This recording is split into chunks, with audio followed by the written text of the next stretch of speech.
Vietnam steps up economic ties with Algeria and Portugal. Franchising in Vietnam.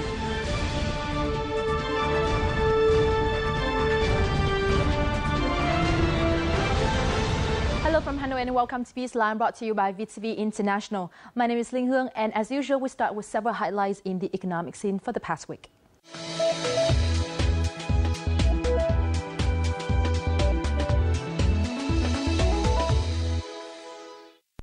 Prime Minister Nguyễn Tấn Dũng was on an official visit to Algeria from May 31st to June 2nd at the invitation of his Algerian counterpart Abdel Malek Sela. In their meeting on June 1st, the two leaders pledged to establish more effective cooperation in many fields, including textiles, garments, agriculture, oil and gas.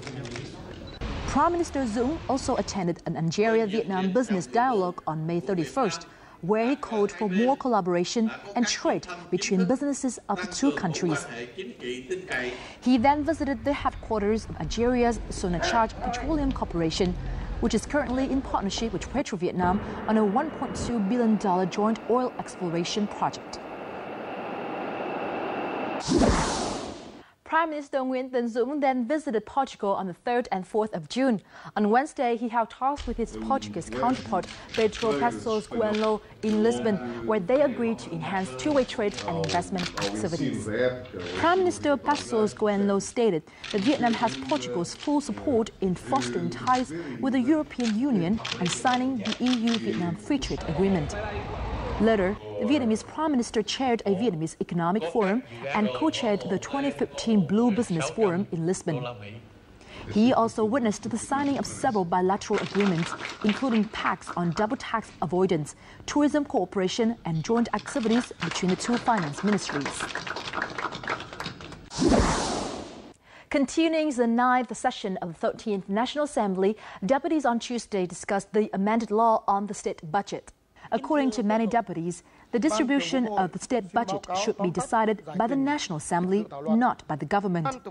Moreover, they also propose to tighten the authorities of people's councils in the allocation of state funds. On Thursday, the deputies heard the government's report on the Long Thanh International Airport project. The deputies then gave their opinions on the financing and time frame of the project, amongst other key issues. The airport, once completed, will have a full capacity of 100 million passengers per year. The National Assembly is scheduled to cast a final vote on the project on June 25th. The World Bank will provide $3.8 billion for Vietnam's development during the 2014-2017 period. Vice President of the World Bank Phon Am Bac announced the news during a meeting with Vietnam State Bank Governor Nguyễn Văn Bình on Wednesday in Hanoi. The World Bank wants Vietnam to accelerate the progress of the development programs and projects in order to make full use of the funding. Governor Nguyễn Văn Bình affirmed Vietnam's commitment to doing so. At the same time, he asked the bank to continue offering funds for Vietnam after 2017, helping Vietnam's sustainable growth. A cooperation agreement between the Japanese Committee on Study of Agriculture, Forestry and Fisheries Strategies and Vietnam's Ministry of Science and Technology was signed on Tuesday in Hanoi. One of the important commitments was to help Hải Dương, Quảng Ninh, Bắc Giang provinces export 1,000 tons of lychee to 6 foreign markets in 2015. Japan has also committed itself to helping farmers in these provinces in planting, harvesting, storage, processing, and export using high-tech applications. Manufacturing growth gathered pace in May with rising demand leading to a high record growth in output and new orders, HSBC Vietnam said in its monthly report released this Monday. The Purchasing Managers Index, or PMI, rose to 54.8 from 53.5 in April, making the monthly growth the strongest since April 2011. Central to the market strengthening of the sector's health was a record increase in new business. The rate of job creation also picked up pace during the month, HSBC added. Meanwhile, input costs increased for the first time in 7 months, but companies continued to lower their output prices. During the first 5 months of this year, Ho Chi Minh City has become the most attractive locality in Vietnam for foreign direct investment, with a total investment capital of more than $983 million. This is according to the Foreign Investment Agency under the Ministry of Planning and Investment. In the past 5 months, newly registered and additional capital in the whole country had reached $4.3 billion. Most of the FDI has been poured into real estate and the processing and manufacturing industry. For the last 5 months, an estimated $4.95 billion has been disbursed for FDI projects, a 7.6% increase year-on-year. Those are several economic and business highlights from last week. Up next, we'll talk about franchising model in Vietnam in our crosstalk.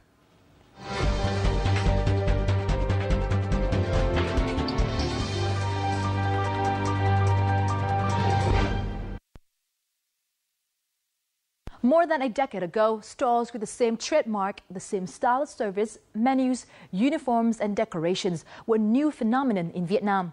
Since then, this business model has developed quickly. Today, many famous foreign brands have reached Vietnamese customers through their franchise networks. In addition, several Vietnamese businesses have also expanded through the franchising model. In this week's edition of Crosstalk, let's explore this trend with Mr. Sean Ngo, CEO of VF Franchise Consulting. But first, let's take a look at the following clip. The past few years have seen the increasing presence of big international franchises in Vietnam, including Starbucks, McDonald's, and Burger King. Currently, there are 133 international franchise systems listed on the Ministry of Industry and Trade's website. Along with the inflow of big international franchises, many Vietnamese brands have also followed this trend and developed this business model. The main areas of franchising in Vietnam are food and beverage, followed by services. First of all, thank you very much for taking your time to join us in this interview.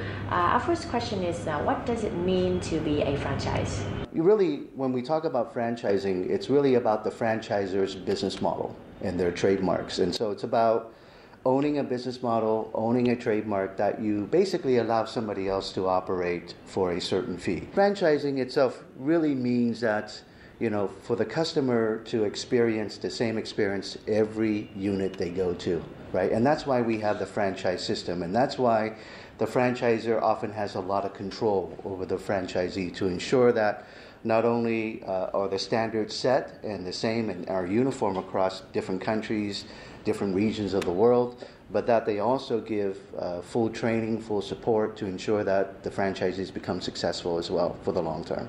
What are the benefits of franchising then?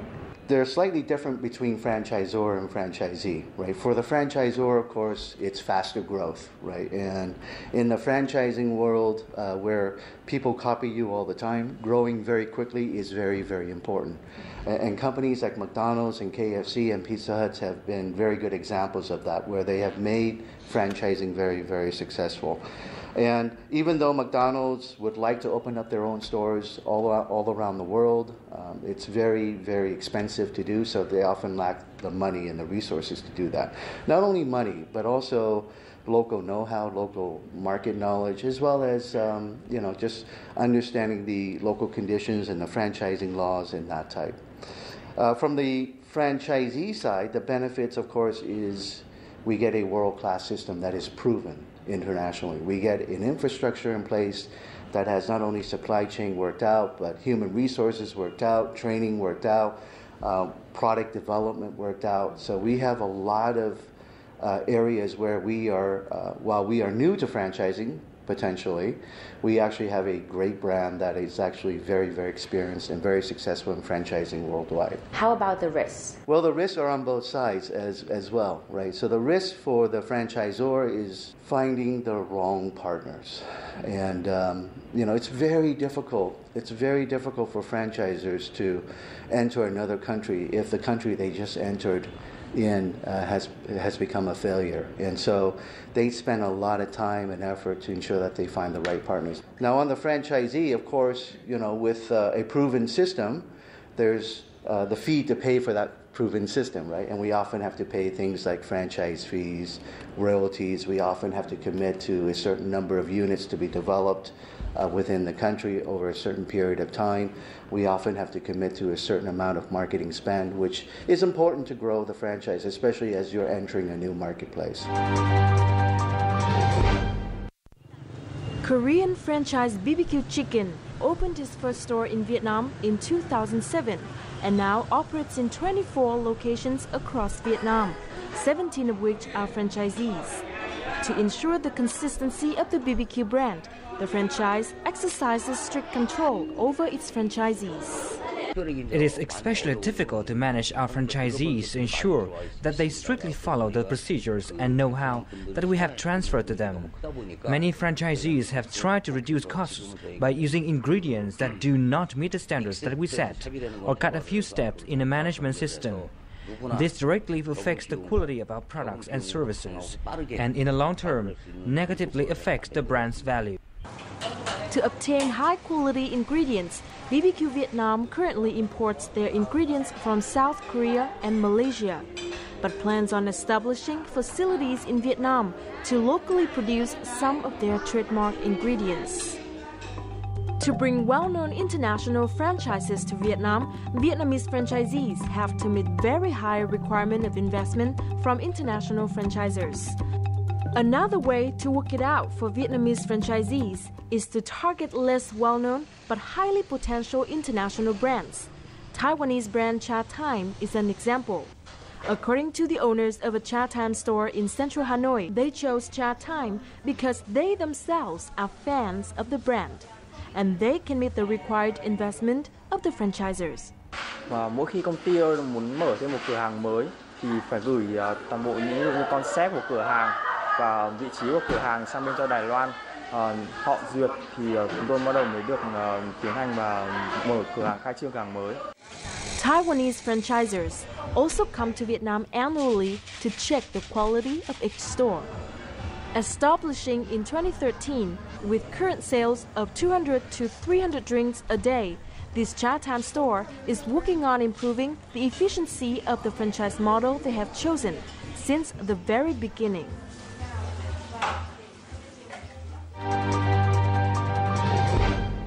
The past few years have seen the entrance of many big international franchises, including Starbucks, McDonald's.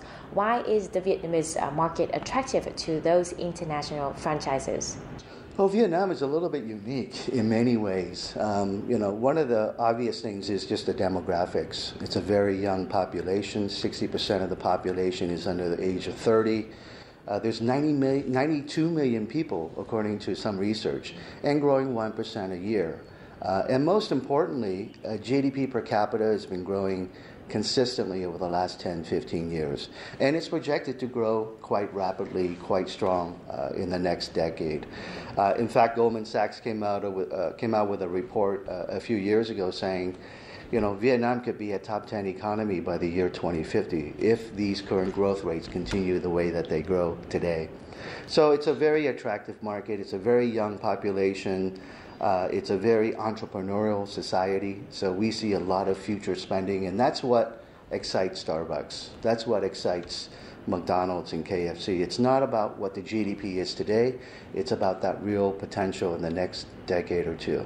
So what must international franchises do before entering Vietnam? Obviously, the more you understand the country, the better the chance of success, right?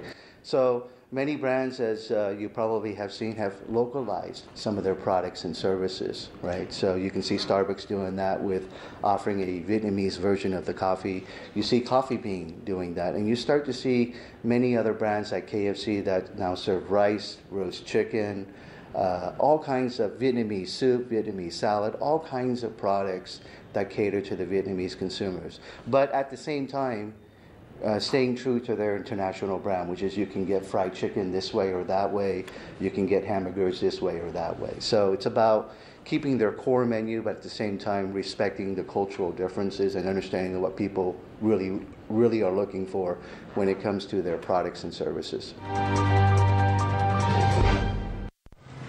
Like the international franchises based in Vietnam, franchises established by Vietnamese people are also developing quickly.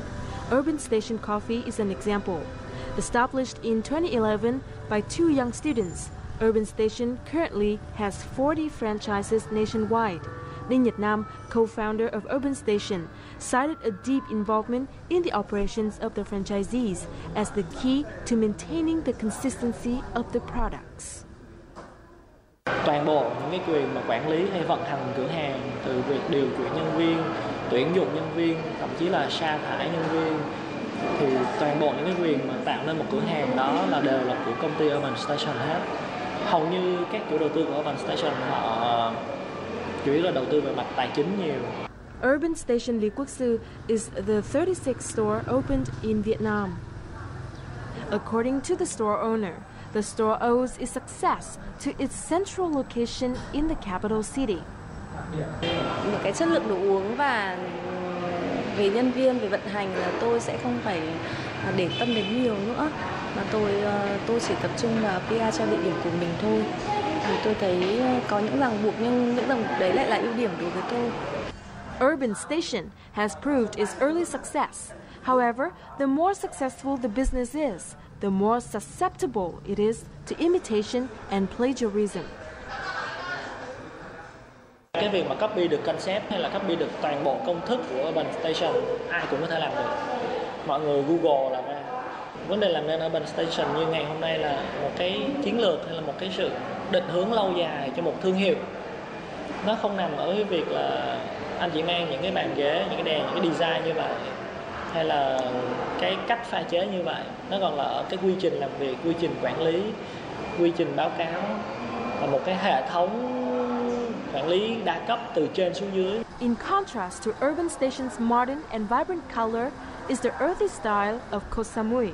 Koh Samui, known for its Thai dessert, is a Vietnamese brand established by 4 Vietnamese members in 2014. It started as a small cafe in central Hanoi.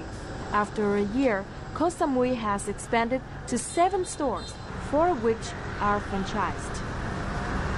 Với một loại hình đồ ăn nhanh, đồ ăn gọi là đồ ăn tráng miệng dessert của Thái, tôi nghĩ là cái sức thu hút của nó sẽ rất là nhanh. Nhưng tôi cũng biết là cái tốc độ sao chép của Việt Nam cũng rất là nhanh, và tôi biết được điều đó, nên là tôi nghĩ rằng việc đánh chiếm thị trường là cái điều quan trọng để chúng tôi sẽ chiếm lĩnh thị trường ở Hà Nội tối thiểu. Unlike well-established foreign franchises, domestic brands with franchise model were built from scratch by mostly Vietnamese youth. Therefore, maintaining the brand's quality and sustaining the growth of franchisees are critical goals for Vietnamese franchisers. Hiện tại thì Urban Station cũng nhận được một số lời mời hợp tác từ những đối tác như là ở Thái Lan, ở Philippines, hoặc là ở Campuchia. Tuy nhiên là cũng đang đứng trước những cái cơ hội như vậy, thì Urban Station cũng đang đắn đo rất là nhiều giữa cái nội lực của mình đã chuẩn bị kỹ chưa, thị trường trong nước mình hoàn thành tốt chưa, thì sau đó thì bọn em mới chuẩn bị ra thị trường nước ngoài. Finding the right candidates to become franchisees also plays a vital role in sustaining a strong brand.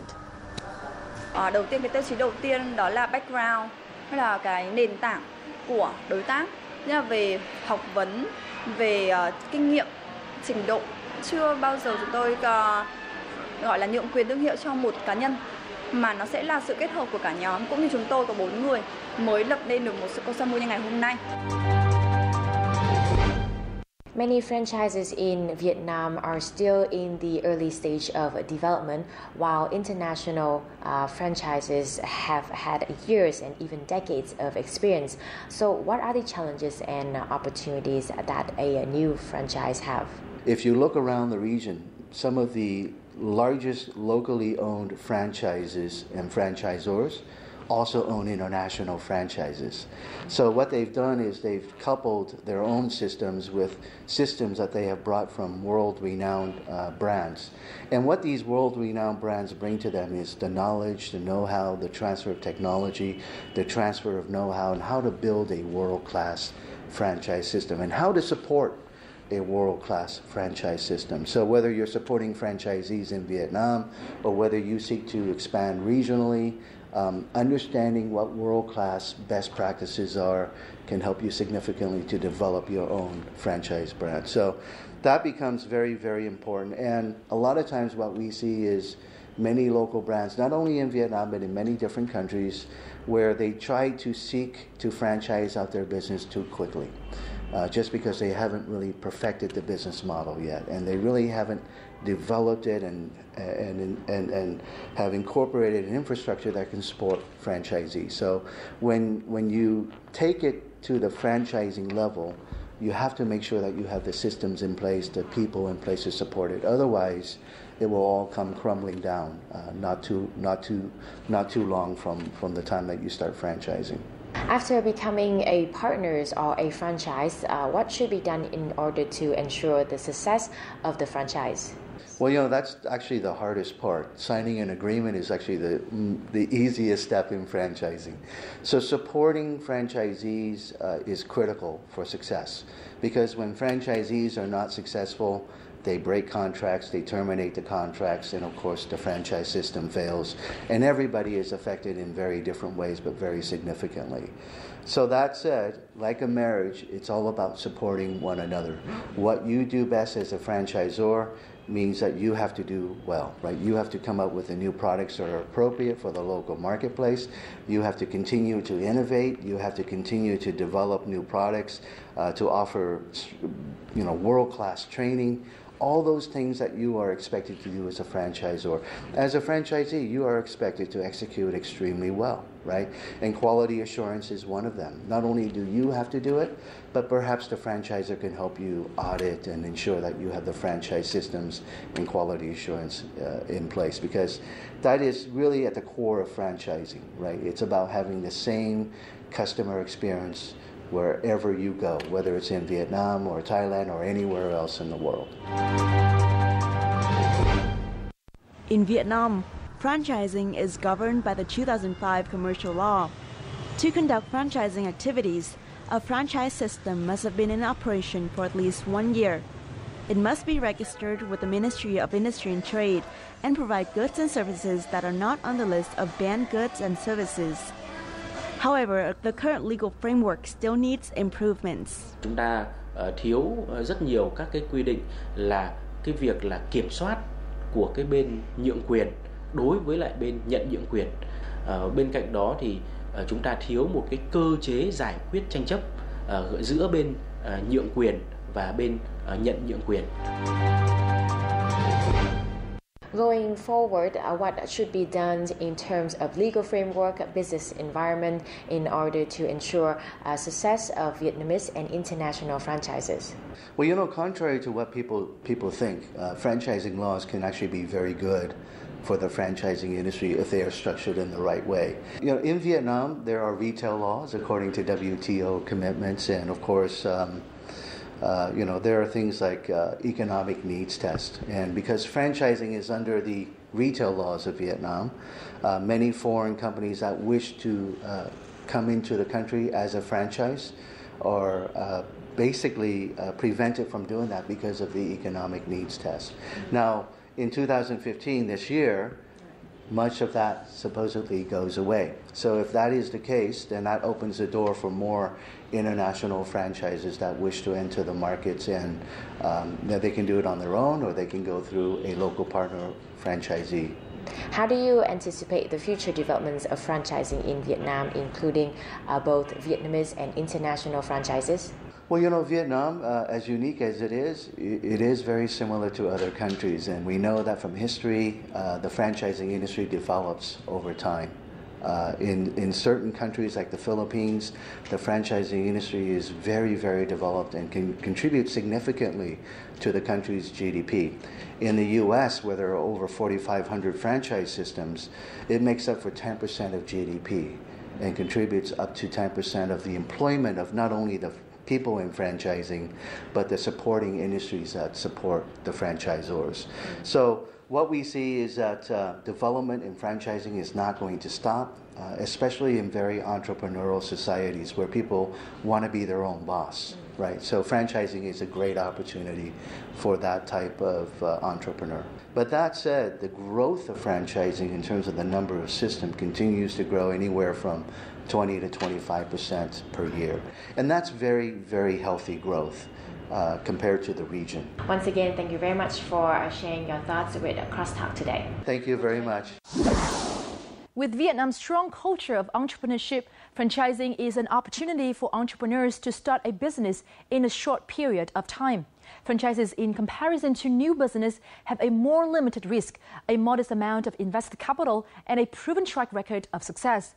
The franchising trend is expected to continue in Vietnam with rising interest from international franchisors and Vietnamese businesses growing with this model. And that's it for this episode of Bizline. Thank you very much for being with us. To rewatch our program, please visit vtv4.vn or youtube.com/vtv4go. And goodbye for now from Hanoi.